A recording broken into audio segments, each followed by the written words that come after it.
So today is colder. Temperatures around 74, 75. It's overcast. I started off with 34 in the front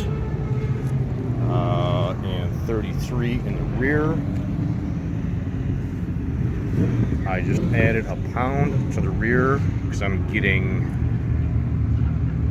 a little bit of tear on the hard side, so on the fast side of the track. So added a pound in there.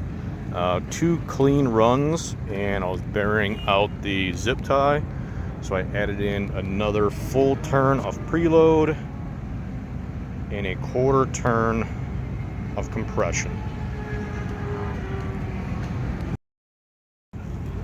So that was the end of session 7. Got one more. I did end up doing 1 pound more in the front. Before the last session, it was just getting a little too many balls on it. I'm gonna have to go with more compression again, or more preload and compression. Back tire 2 is a long drive out of it.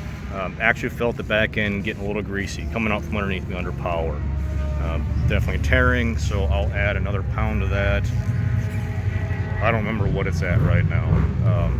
Again, fast side of the track. Everything is a right hand as far as fast in this track. I'll hopefully remember to update tire pressures after I do this track day.